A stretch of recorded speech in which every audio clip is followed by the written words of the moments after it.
Eu peço a você que nesse momento curva a sua cabeça por um instante. Depois nós vamos à leitura de João, capítulo 10, do versículo 30 ao 42. Curva a sua cabeça. Senhor, nós estamos mais uma vez diante da Tua palavra. Nós sabemos o quanto nós dependemos dela para a nossa santificação, para a nossa instrução, para a correção. Nós sabemos que à medida em que estudamos e aprendemos mais sobre o Senhor, mais nós crescemos em graça, em conhecimento, mais nos tornamos parecidos com o Senhor. Então, Senhor, diante da palavra aberta e descortinada diante dos nossos olhos, ajude-nos, Senhor, a levar essas palavras para dentro do nosso coração. Nós não podemos fazer isso por nossas próprias forças, mas o Teu Santo Espírito que habita em nós pode.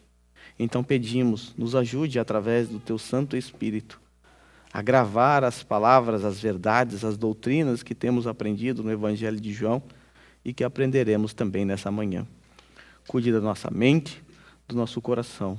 Ilumina-nos, em nome de Jesus. Amém. João, capítulo 10, do versículo 30 ao 42. Na verdade, minha intenção era ter terminado esse trecho na semana passada, mas não foi possível. Nós vamos concluir hoje. Nós veremos que Jesus fará uma forte afirmação acerca da sua divindade, uma das afirmações mais claras. Diz assim a palavra do Senhor, partindo do versículo 30.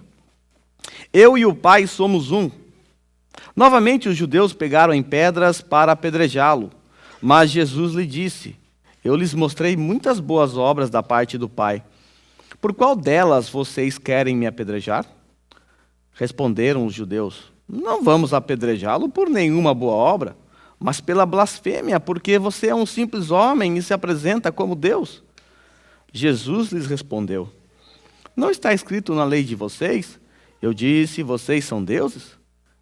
Se ele chamou deuses aquele a quem veio a palavra de Deus, e a Escritura não pode ser anulada, que dizer a respeito daquele a quem o Pai santificou e enviou ao mundo? Então, por que vocês me acusam de blasfêmia porque eu disse sou filho de Deus? Se eu não realizo as obras do meu Pai, não creio em mim. Mas se as realizo, mesmo que não creiam em mim, creiam nas obras, para que possam saber e entender que o Pai está em mim e eu no Pai. Outra vez tentaram prendê-lo, mas ele se livrou das mãos deles. Então Jesus atravessou novamente o Jordão e foi para o lugar onde João batizava nos primeiros dias do seu ministério. Ali ficou, e muita gente foi até onde ele estava, dizendo: embora João nunca tenha realizado um sinal miraculoso, tudo o que ele disse a respeito deste homem era verdade, e ali muitos creram em Jesus. Pode tomar seu assento? Meus irmãos, na semana passada, o nosso Senhor Jesus foi mais uma vez provado pela elite religiosa que maldosamente lançou uma armadilha para ele. Eles queriam que Jesus afirmasse com todas as letras ser o Cristo. Eles disseram assim: até quando nos deixará em suspense? Se é você o Cristo, diga-nos abertamente. Claramente se tratava de uma armadilha lançada para o nosso Senhor. Nós bem sabemos que Israel estava debaixo do Império Romano, do domínio de Roma, e Roma não aceitava outro rei, caso Jesus afirmasse ser o Cristo. Evidentemente, Jesus seria preso e até morto, porque seria denunciado por seus algozes. Mas o Senhor Jesus, ele possui um atributo próprio de divindade, o atributo da sabedoria. Então, ele usa a sua sabedoria divina e ele consegue, então, afirmar que ele é o Cristo sem se comprometer. E a sua sabedoria foi tão grande que ele lançou a bola agora para os seus inimigos. Agora, eles é que terão que afirmar se ele é o Cristo ou não, com base em suas obras. Nós vimos na semana passada que esses religiosos que estavam diante de Jesus, eles não puderam crer, eles não puderam aceitar a verdade que estava saindo dos lábios de Jesus, por uma razão muito óbvia, porque eles não eram ovelhas de Jesus. Nós vimos também no sermão passado que o Senhor Jesus nos mostrou 3 características de uma ovelha de Jesus. A saber, que elas ouvem a sua voz, a voz do seu pastor, que elas são conhecidas por seu pastor e que elas seguem o seu pastor. Também vimos 3 privilégios ou 3 benefícios que nós recebemos enquanto ovelhas do nosso Senhor Jesus Cristo. A saber, que recebemos a vida eterna, que jamais pereceremos e que estamos em segurança por estar nas mãos do Pai e do Filho.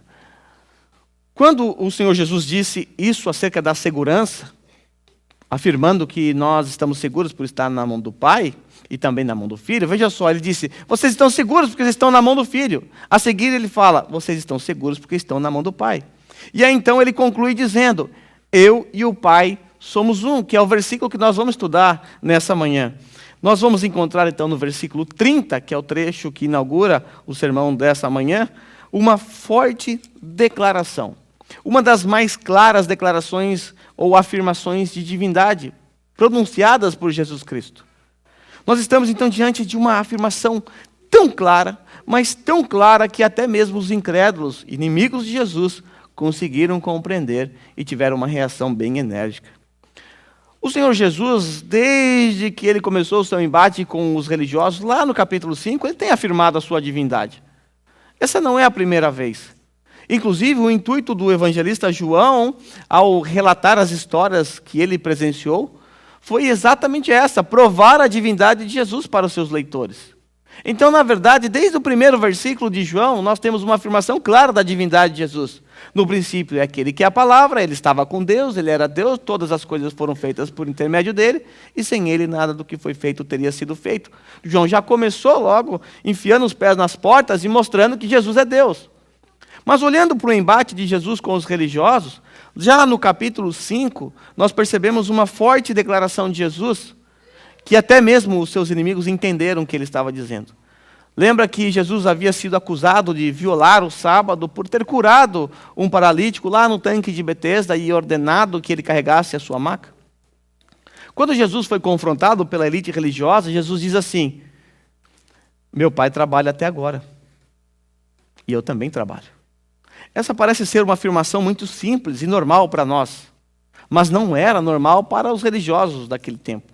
Nós vimos que, de acordo com o entendimento rabino, de muitos rabinos, somente Deus poderia continuar trabalhando, e ele continua trabalhando, porque o universo não para um minuto sequer, nada cai do céu no dia de folga de Deus, porque ele não tira folga, ele trabalha o tempo todo, e ainda assim, por ser divino, por ser Deus, ele não viola o 4º mandamento. Então, quando Jesus disse, meu pai trabalha, ou seja, ele é Deus, ele nunca parou de trabalhar, eu também trabalho. Jesus claramente estava afirmando que ele é Deus. No versículo 18, por exemplo, lá do capítulo 5, os religiosos reagiram assim.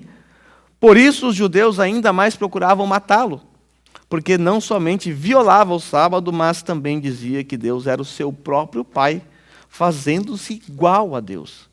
Lá no capítulo 5, Jesus já afirmou, e os religiosos entenderam que de fato ele é Deus, e ele estava se fazendo igual a Deus.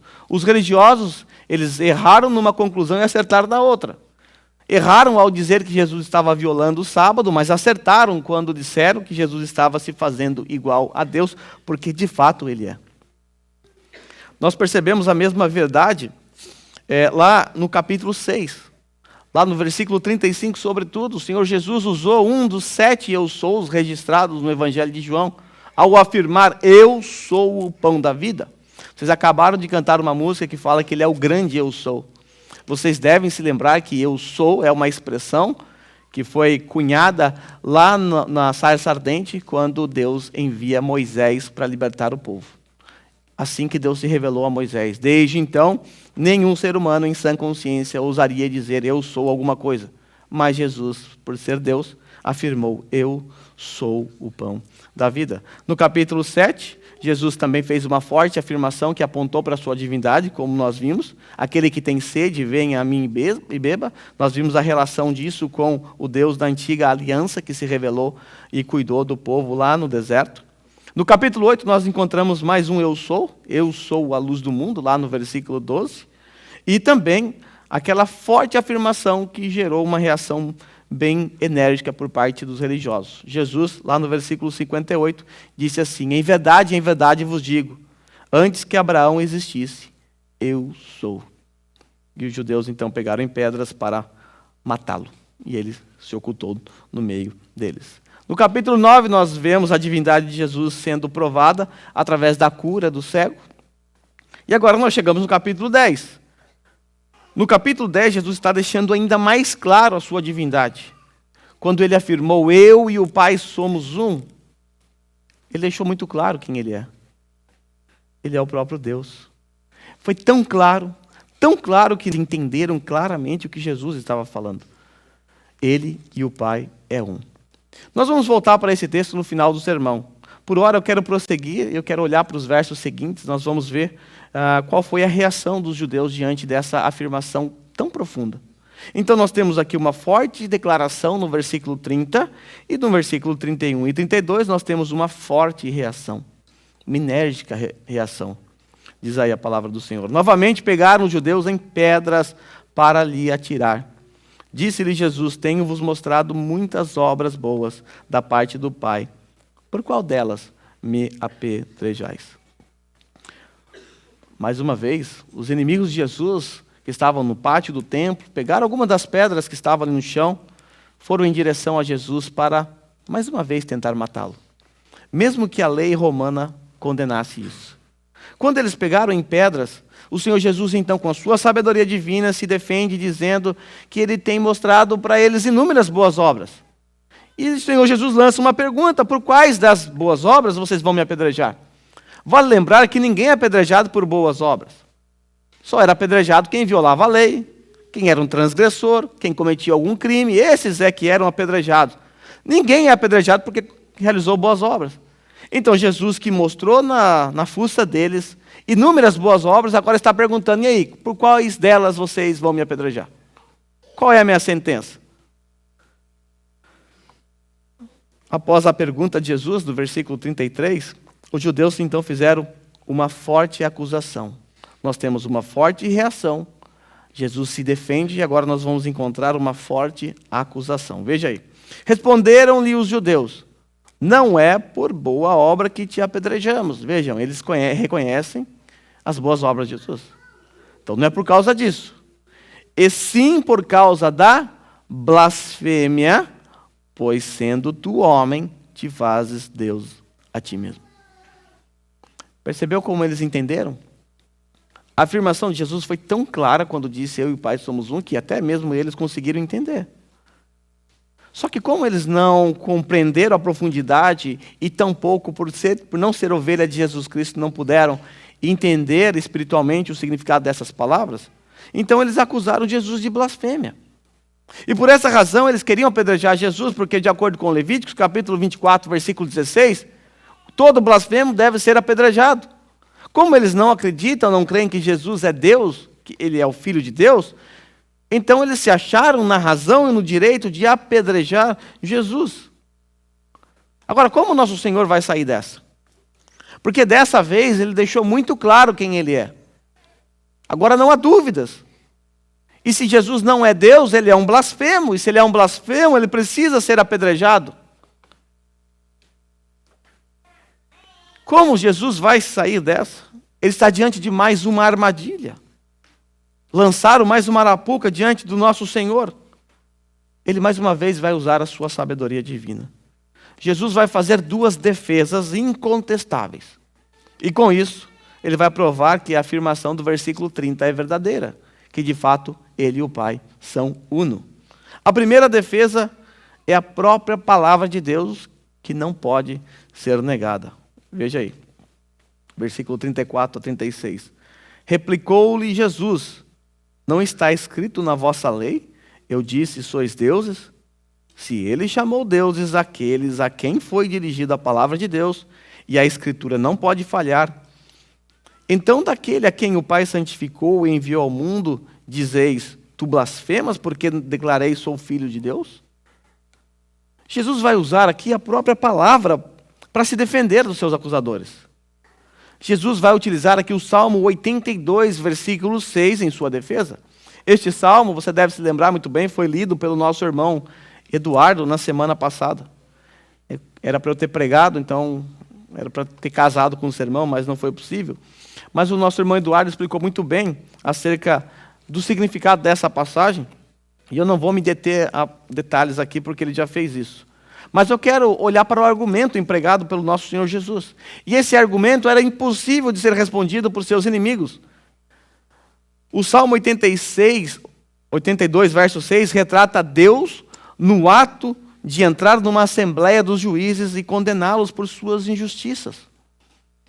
É disso que trata o verso 6, que o nosso irmão Eduardo leu na semana passada. Retrata Deus no ato de entrar numa assembleia para condenar os juízes.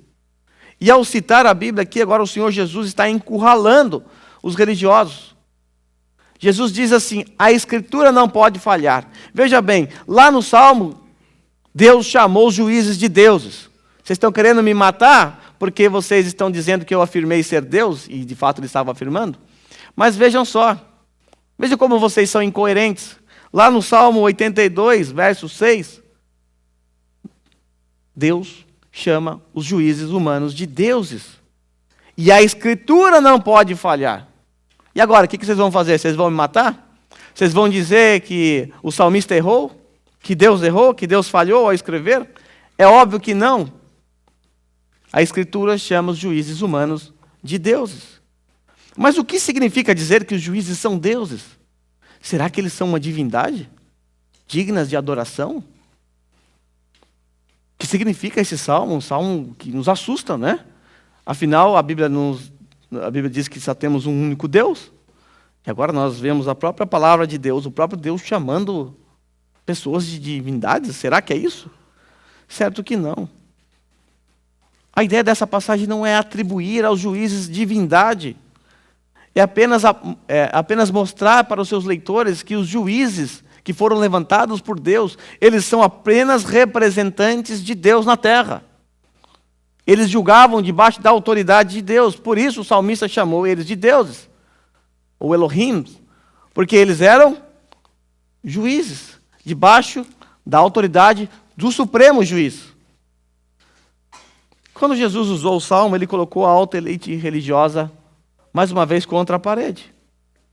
Porque até o presente momento, nunca questionaram a Deus ou Asaf por cometer o suposto erro de chamar os juízes de deuses.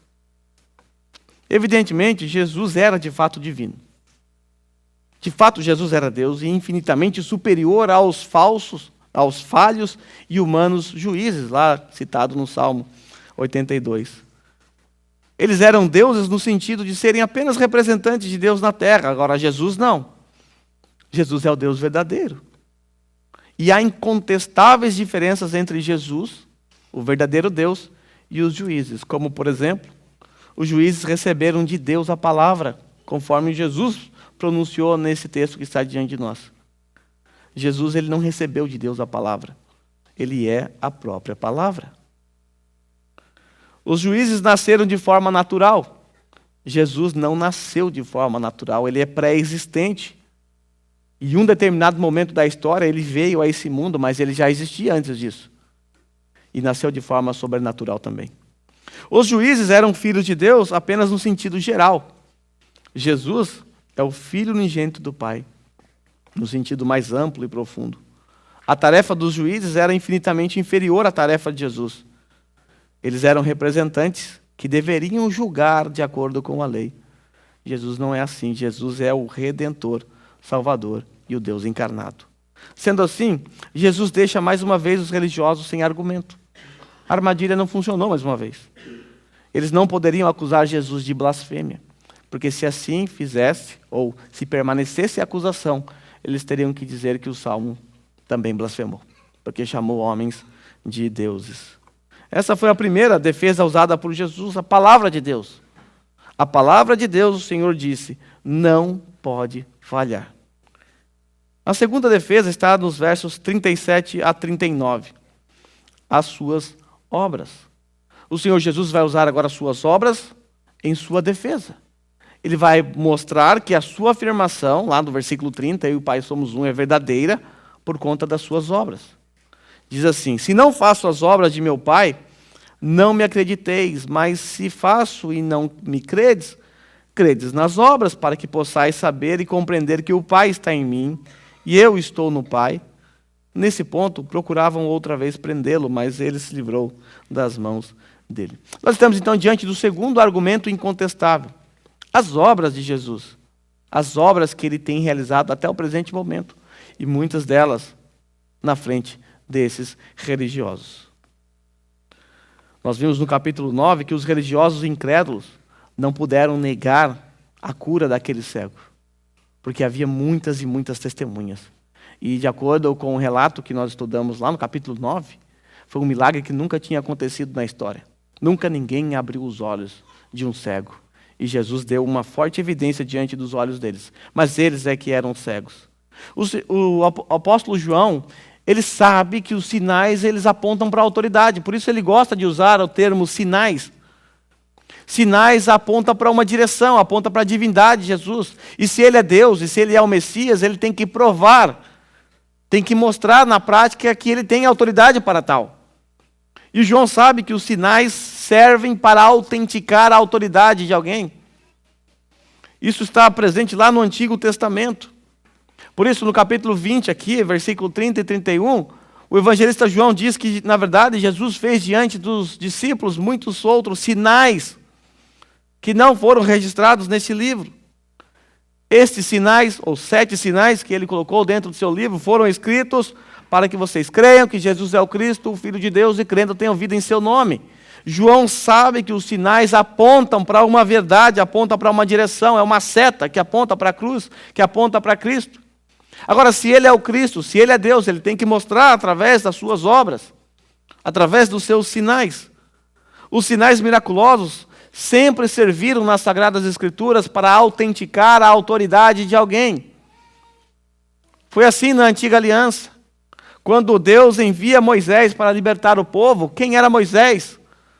Alguém que foi criado no meio dos egípcios e havia se rebelado. Matou um egípcio e teve que fugir. Agora esse mesmo assassino vai ter que voltar para libertar o povo. Anos depois.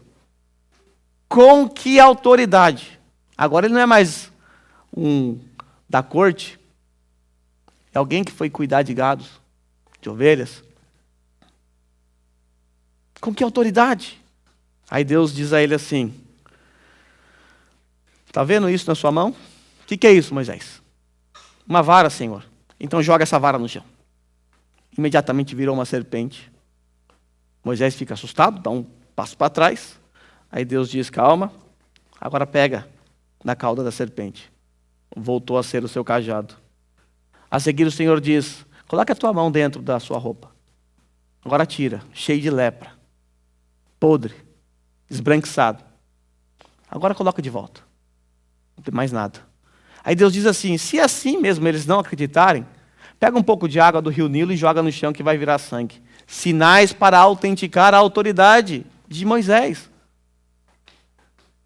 Quando nós olhamos também para o Novo Testamento, o apóstolo Paulo, ciente disso, ele usa os sinais que ele realizou no meio dos coríntios para provar que ele era um apóstolo de verdade. Vale lembrar que o apóstolo Paulo estava sendo acusado de ser um falso apóstolo. Ele não era um apóstolo de verdade, era um falso apóstolo. Afinal, ele veio depois.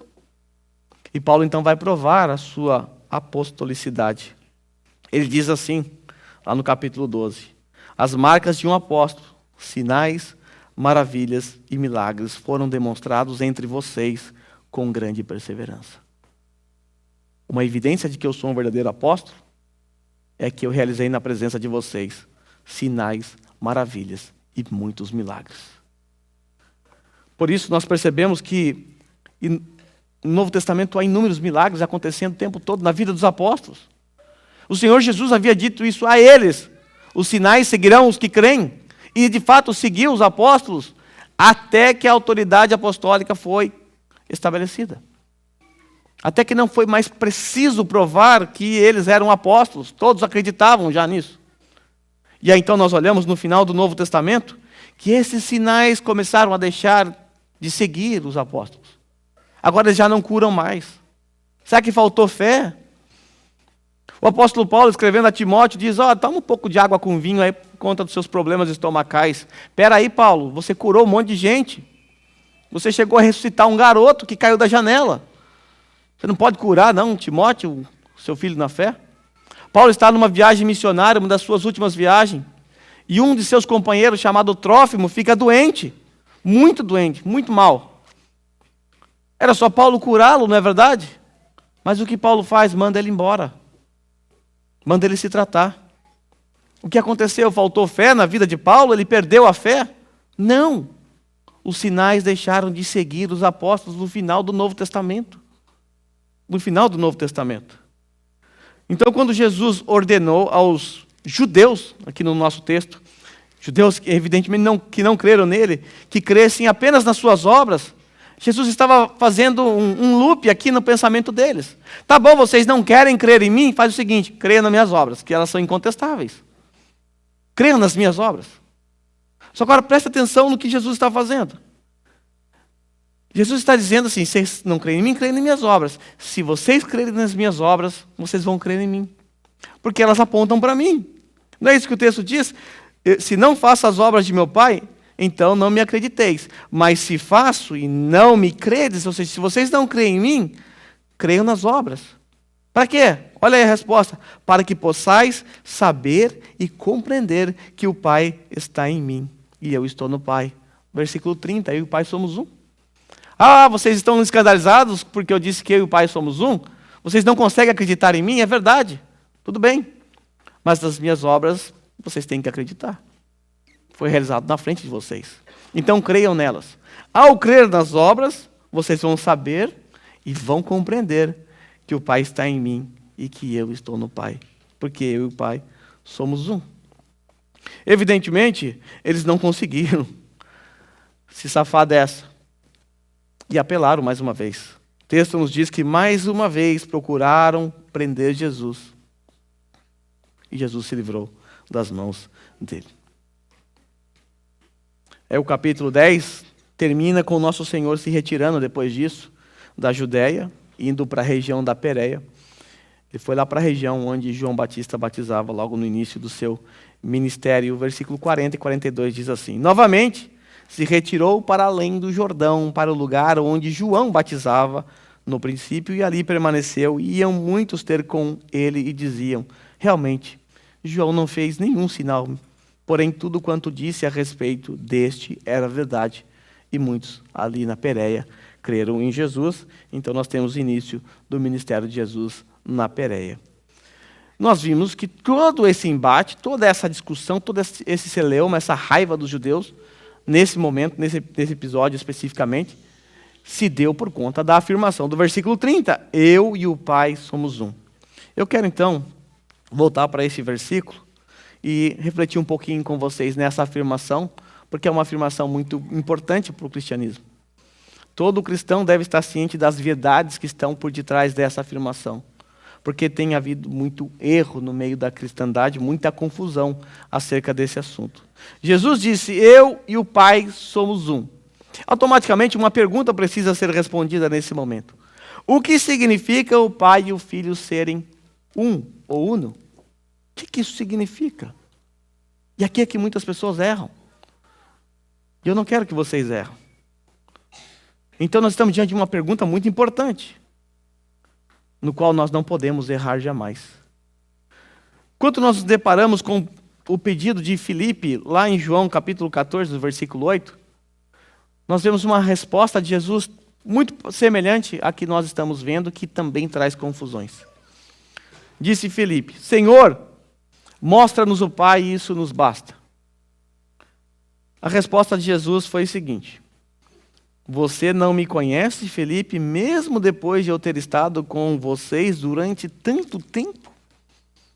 Está me pedindo para eu mostrar o Pai, mas você não me conhece? Estou há tanto tempo com vocês. E aí Jesus responde: quem me vê, vê o Pai. Como pode dizer-me, mostra-nos o Pai? Consegue perceber a semelhança? Eu e o Pai somos um. Quem vê o Filho, vê o Pai. Diante desse texto, será que Jesus e o Pai, eles são a mesma pessoa? Será que se trata da mesma pessoa? Se a sua resposta for sim, você acaba de abraçar uma heresia. E ainda bem que nós não estamos na época da Inquisição, porque você seria queimado. Está frio, né? Dá para esquentar um pouquinho. Diante desse texto, será que Jesus e o Pai são a mesma pessoa? É evidente que não. E se você acredita nisso, você abraça uma heresia chamada unicismo, também conhecida como sabelianismo ou modalismo. A mesma heresia com 3 nomes. Essa heresia, ela afirma que na Trindade existe apenas um núcleo pessoal, ou seja, existe apenas uma única pessoa. Uma única pessoa. E que o Pai, o Filho e o Espírito Santo são apenas modos distintos do Pai se manifestar. Olha que absurdo. De acordo com esse entendimento, existe apenas uma única pessoa. E essa única pessoa, ela se apresenta aos homens de maneiras distintas, com roupas diferentes. É como se lá na Antiga Aliança ele se apresentasse como o Deus de Israel. Na Nova Aliança, no tempo de Jesus, ele se apresentou como Jesus.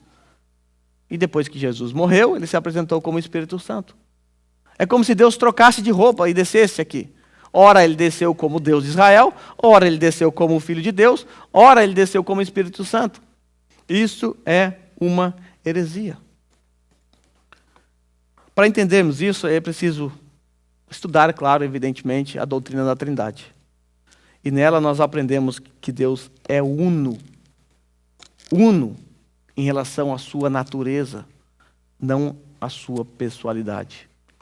Ou seja, o Pai, o Filho e o Espírito Santo, eles são uno na sua natureza ou na sua essência. Eles possuem a mesma essência ou natureza. Por isso Jesus pode dizer que ele e o Pai são um.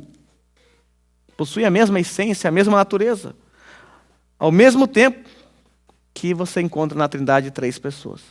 Tem uma maneira muito simples de você não cometer um erro, é você afirmar: existe apenas um Deus e existe 3 pessoas.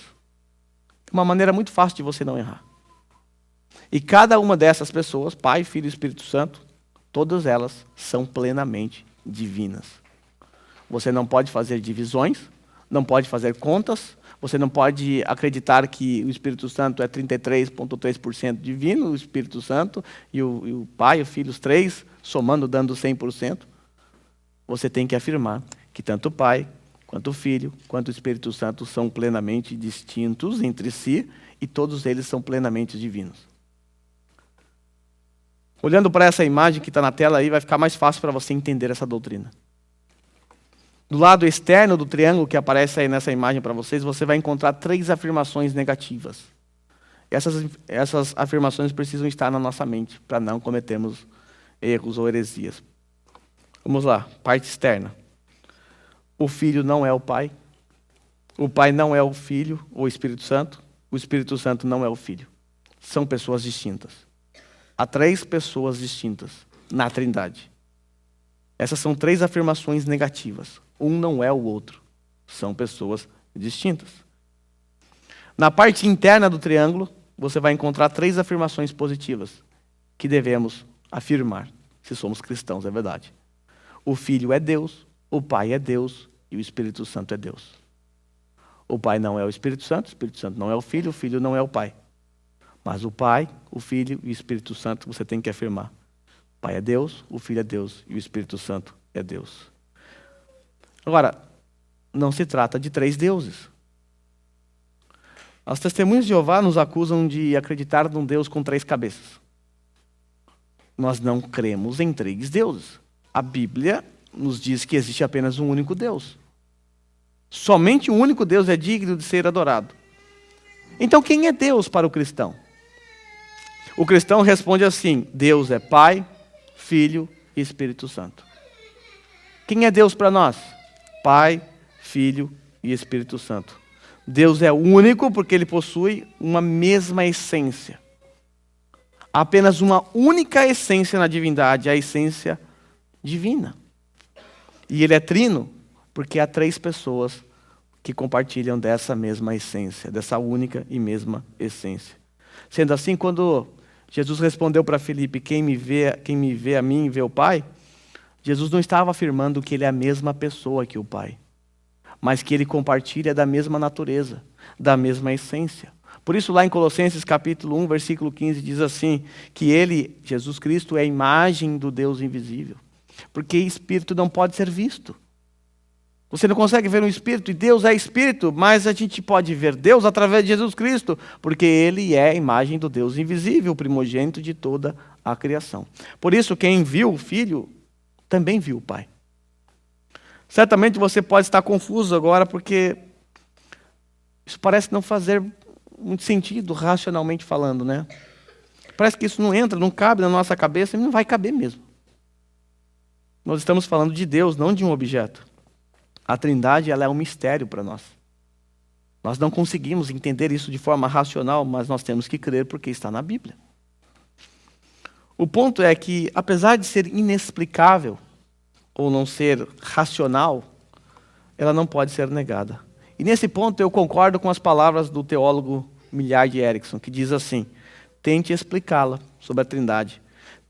Tente explicá-la e perderá a cabeça. Tente negá-la e perderá a sua alma.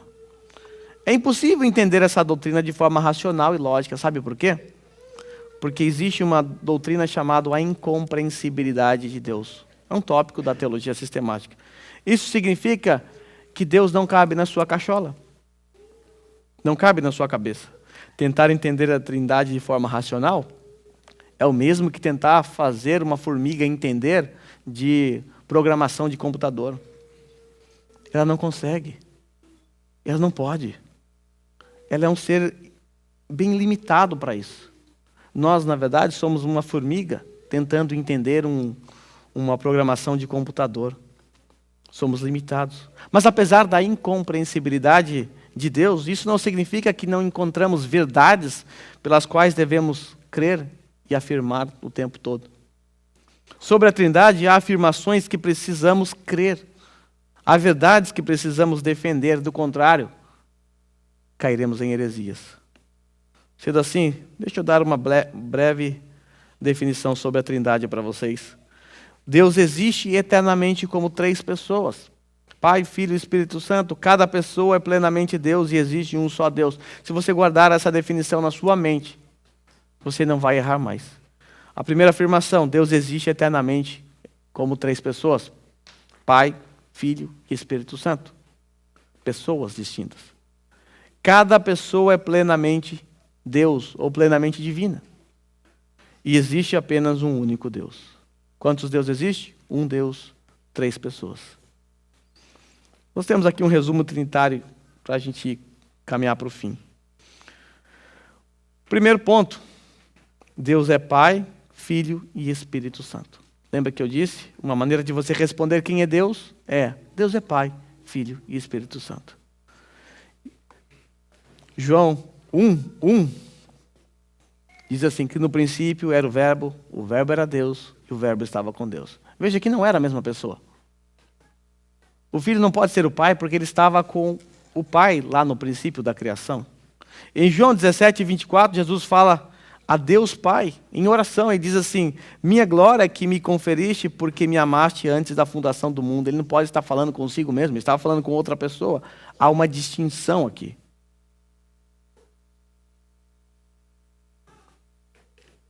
Segundo ponto é que cada pessoa é plenamente Deus. Aí está mais um ponto do resumo trinitariano. Além do fato de serem três pessoas distintas, as Escrituras também dão testemunho de que cada uma dessas pessoas são plenamente divinas. E por último, há um único Deus. O cristianismo, ele segue a posição monoteísta, tá? Não guarde isso. Não caia na ladainha do testemunho de Jeová quando ele bater na sua porta dizendo que você acredita em três deuses. Ele vai te confundir, porque ele vai te perguntar: Jesus é Deus? Você vai falar é. Espírito Santo é Deus para você? Você vai falar é. O Pai é Deus? É. Então você acredita em três deuses? Aí você vai ficar bugado. Aí você vai passar vergonha. Talvez você já passou vergonha. Então, guarde isso na sua mente. Nós não cremos em três deuses. Nós cremos em uma única essência, em uma única natureza divina. E essa essência, essa natureza divina, ela também é composta por três pessoas: Pai, o Filho e o Espírito Santo. Bom, o texto que nós estudamos, sobretudo no versículo 30, Jesus claramente está afirmando a sua divindade. E João, ele entendeu que a divindade de Jesus é algo extremamente importante para os seus leitores. por que João queria provar para os seus leitores que Jesus era divino? Ou, qual é a importância da divindade de Jesus para nós? Por que nosso Jesus tem que ser divino? Porque se Jesus não é divino, isso significa que não haverá salvação para mim e para você. Acreditar que Jesus é Deus é tão importante para nós, porque se Ele não fosse Deus, você não seria salvo em hipótese alguma. Não haveria salvação para você. Para que fôssemos salvos, foi preciso que o nosso Redentor fosse tanto humano quanto divino. Ele precisou ser humano, evidentemente, para nos representar aqui nessa terra. Como eu tenho dito a vocês, não houve um momento da história em que Deus não exigiu que o seu povo obedecesse à lei de Deus perfeitamente. E esse é o ponto, nem eu nem você conseguimos obedecer à lei perfeitamente. E ninguém na face da terra, com exceção de Jesus, conseguiu obedecer à lei de Deus perfeitamente. Por isso, nosso Redentor precisou ser humano, descer a esse mundo, nascer de uma mulher, viver como eu e você nessa terra, cumprir toda a lei em nosso lugar, vivendo assim uma vida perfeita, porque Ele é o nosso substituto. E se Ele é o nosso substituto e Ele também viola a lei, Ele se torna como um de nós, um transgressor. Ele não serve para nos redimir. Ele precisa ser humano porque Ele está nos representando e Ele precisa ser exatamente como nós somos. Nós somos seres humanos e precisamos de um substituto igual a nós. Se Jesus fosse um anjo, como defendem a seita dos Testemunhos de Jeová, Ele não poderia nos salvar. Ele não poderia nos salvar porque um anjo não é igual a um ser humano. O anjo é de outra categoria. Essa doutrina aqui é tão antiga, mas tão antiga, que lá no quarto século, Gregório de Nissa disse assim: aquilo que não é assumido pelo verbo não foi redimido. O verbo, Jesus Cristo, teve que assumir o que nós somos, ou seja, seres humanos, para redimir. Se Cristo não assumiu aquilo que nós somos, não haverá salvação para nós. Então, quando Jesus assumiu o que somos, Ele viveu nessa terra, obedeceu a lei perfeitamente em nosso lugar. E assim, então, nós cumprimos em Cristo Jesus a lei de Deus. Sendo assim, a crença de que Jesus não é plenamente humano deve ser rejeitado. Na história da igreja, há inúmeros homens que rejeitaram, principalmente os gnósticos, rejeitaram a humanidade de Jesus. Lembre-se, Jesus não é como você, então Ele não é o seu substituto. Se Ele não é o seu substituto, não há salvação para você. Por outro lado, nós precisamos acreditar e defender que o nosso Redentor é divino. Defender que o nosso Redentor é Deus. Porque, por um lado, Jesus ele obedeceu à lei de Deus no nosso lugar. Mas isso não anula o fato de que nós violamos a lei de Deus. E se nós a violamos, precisamos pagar por isso. Se nós violamos a lei de Deus, nós temos que pagar por isso. Há uma condenação, há uma sentença sobre nossas cabeças. E agora nós temos que refletir que nós não conseguimos pagar nada disso. O preço é tão alto que nem eu nem você conseguimos pagar. O preço da nossa redenção só pode ser pago por Deus. Então Jesus tinha que ser Deus, senão não haveria a quitação da nossa dívida. Estaríamos eternamente em dívida com Deus, porque transgredimos a santa lei de Deus. Então veja, Jesus, Ele obedeceu a lei perfeitamente no nosso lugar. Mas nós violamos a lei. E agora nós precisamos receber a punição por sermos transgressores dessa lei. Nós precisamos receber, de fato, todo o impacto da ira de Deus, porque nós violamos a lei. E não há nada que possamos fazer para pagar essa dívida, porque nós estamos diante de uma dívida eterna. E eu costumo dizer que o valor da nossa dívida é calculado de acordo com o que nós violamos ou a quem nós ofendemos. Vai mudar. Você bater num carro que vale 1 milhão, você deve 1 milhão, mas se você bater num carro que vale 15 milhões, você deve 15 milhões. Então, ou seja, você vai ter que pagar. E esse é o ponto. Nós ofendemos um Deus santo, perfeito, justo, eterno. E esse é o valor da nossa dívida. E não há ninguém nessa terra, nem no universo, que seja santo, perfeito, eterno, justo. Somente Deus. Somente Deus. Em Atos capítulo 20, versículo 28, é nos dito que Deus comprou a sua igreja com o seu próprio sangue. Olha que interessante, Deus tem sangue. Jesus Cristo. Deus comprou a igreja com o seu próprio sangue. Isso significa que lá naquela cruz, Jesus estava pagando o preço da minha rebeldia contra Deus, da minha rebelião. O sangue ser vertido naquela cruz só foi possível porque um dia o Verbo se fez carne e habitou entre nós. Só foi possível porque ele assumiu a nossa natureza e permaneceu sendo plenamente divino. Como ser humano que foi, nos representou em obediência à lei. Como divino que foi, pagou o preço da nossa redenção, derramando o seu sangue. Por isso, Deus homem derramou o seu precioso sangue naquela cruz. Quem morreu naquela cruz? Deus homem, porque ele estava te representando das duas formas. Pagando o preço da sua redenção, pagando o preço do seu pecado e conferindo a você a vida eterna. Por isso, Jesus Cristo, quando veio a esse mundo, ele foi encontrado em forma humana. E ele humilhou-se a si mesmo, sendo obediente até a morte, e a morte de cruz. Mas o nosso Deus não ficou na cruz, ou não ficou numa sepultura. A Bíblia diz que Deus o exaltou à mais alta posição e deu ao nosso Senhor Jesus um nome que está acima de todo nome, para que diante do nome de Jesus todo joelho se dobre e toda língua confesse que Jesus Cristo é o Senhor, para a glória de Deus Pai. Viu onde nós paramos? Nós começamos com uma afirmação de que Jesus é um com o Pai. E adivinha onde nós terminamos? Na exaltação de Cristo após a sua cruz. Quando nós olhamos para a cruz de Cristo, nós nos enxergamos ali. A cruz de Cristo também é sobre você. A cruz de Cristo revela o quanto você é perverso, o quanto você é cruel, o quanto você é pecador. A cruz de Cristo revela o quanto Deus é justo e não deixa passar batido nenhum pecado sequer. Como prova disso, ele foi capaz de matar naquela cruz o seu próprio filho. Isso é justiça. Mas também vemos o amor de Deus. Porque ele provou naquela cruz de horrores, o seu amor para conosco. E quando nós celebramos a ceia do Senhor, nós nos lembramos dessas verdades. Nós nos lembramos de que um dia o nosso substituto veio a esse mundo, plenamente humano, plenamente divino. Foi para aquela cruz de horror, mesmo sendo o Filho perfeito de Deus, mesmo não tendo cometido nenhum pecado sequer, mesmo não merecendo morrer a minha morte. Mas ele abriu mão disso, se esvaziou, veio a esse mundo, por amor à glória de Deus Pai, por amor daqueles que seriam suas ovelhas e que agora estão em suas mãos. E ele foi capaz de derramar até mesmo o seu próprio sangue.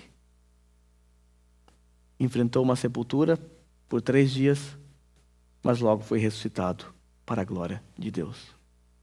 Nós vamos celebrar a ceia do Senhor. E nós vamos relembrar essas verdades aqui através desses elementos. Se não fosse a cruz de Cristo, se não fosse o seu precioso sangue, eu e você não estaríamos aqui. E se há um sangue, é porque ele se fez homem. E se há redenção, é porque o preço foi pago, então ele também é Deus. Então nós estaremos diante de elementos que representam o nosso Deus, perfeitamente humano e perfeitamente divino, que se entregou por nós nessa cruz.